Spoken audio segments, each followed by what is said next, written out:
This channel does not promote any violent, harmful, or illegal activities. All content provided by this channel is meant for an educational purpose only. 33. For the state. Well, after vacation, Malad. You haven't received any instruction? No. Yes. Petition 33. Transfer? না sir আমি নতুন প্রথম hearing এসেছি Is what you are praying for? আপনি কি চাইছেন? Sir আমি 11 RLST তে এসএসসি তে পরীক্ষা দিয়েছিলাম। আচ্ছা। আমার পরীক্ষার রেজাল্টে দেখা গেল আমি খাতা বের করেছি আরটিআই করে, দেখা গেল আমার প্রায় 10খানা কোশ্চেনের অ্যানসারের সিটে ইভালুয়েশনটা ঠিকঠাক হয়নি। কোন recruitment process? 11th RLST sir. 2011? 2010 RLST? খাতা পেয়েছেন আপনি? আমি খাতা পেয়েছি 12 সালে আমাকে খাতা দেওয়া হয়েছে। তো আপনি এখন আসছেন কেন? আমি এখন এতদিন বাদে তো আপনি এরকম ভাবে মামলা করতে পারেন না, কারণ এর তো প্যানেল বহুদিন আগে এক্সপায়ার করে গেছে। হ্যাঁ সেটা আমি জানি, কিন্তু আমি খুব ডিপ্রেশনে ছিলাম স্যার। কিন্তু সুপ্রিম কোর্ট যেটা বলছে যে যদি প্যানেল এক্সপায়ার করে যায় তারপরে আপনার রাইট থাকে না চ্যালেঞ্জ করার। কিন্তু প্যানেল যদি এক্সপায়ার করে, আমি তো দেশের নাগরিক, আমার তো বিচার পাওয়ার অধিকার আছে। হ্যাঁ, কিন্তু সেই বিচারটা তো আইনানুগ উপায় হবে। সেই আইন যেটা বলছে সেখানে প্যানেলের যদি এক্সপায়ারি হয়ে যায় তারপর আপনারা সেই প্যানেলটা চ্যালেঞ্জ করার অধিকার থাকে না।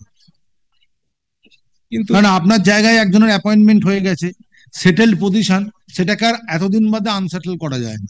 হ্যাঁ, এটা আপনাকে ওই প্যানেলের মেয়াদকালে মামলা করে আসা উচিত ছিল।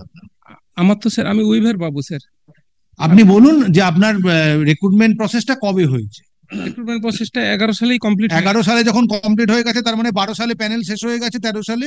হ্যাঁ 12-13 সালে হয়ে গেছে। তাহলে আপনার 10 বছর বাদে 13 বছর বাদে আর এই মামলার আর কিছু থাকে না। কিন্তু আমি উইভার বাবু স্যার। আপনি যেভাবে ভাবছেন সেভাবে কোর্ট তো ভাববে না, কোর্ট আইনানুগ ভাবে ভাববে। কোর্ট তার মতো এরম ভাবে প্রশ্ন আপনি কোর্টের কাছে করতে পারেন না। এখন যেখানে সুপ্রিম কোর্ট বিভিন্ন মামলায় বলে দিয়েছে যে প্যানেলের যে মেয়াদকাল, সেই মেয়াদকাল উত্তীর্ণ হয়ে গেলে সেই প্যানেল আর চ্যালেঞ্জ করা যায় না। সুতরাং আপনি এতদিন বাদে সেটা তো চ্যালেঞ্জ করতে পারেন না। চ্যালেঞ্জ আপনি করতে পারেন, কিন্তু সেই চ্যালেঞ্জ ফলপ্রসূ হবে না।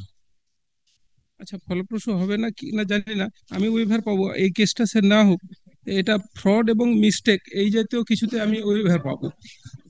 লিমিটেশন অ্যাক্ট 1963 তে আমি উইভার পাবো। যে কেসটাকে আমি চ্যালেঞ্জ করতে চাই, চ্যালেঞ্জটা অন্তত অ্যাকসেপ্ট হোক, কারণ আমার ইভ্যালুয়েশনটা ঠিকঠাক হয়নি স্যার। আবার আমার অভিযোগও আছে যে আমারটা ইভ্যালুয়েশনটা ঠিকঠাক হয়নি। মানে এমন হতে পারে যে 71টা ছেলেকে পার্সোনালি টেস্টে ডাকা হয়েছিল, ওই 71টা ছেলের ইভ্যালুয়েশনের ক্ষেত্রেও কিছু ডিস্টার্ব থাকতে Who is appearing for the commission? I'm for the commission. Do you have any instruction? No, my lord. I've not received the brief yet. Well, obtain instruction and come back after vacation.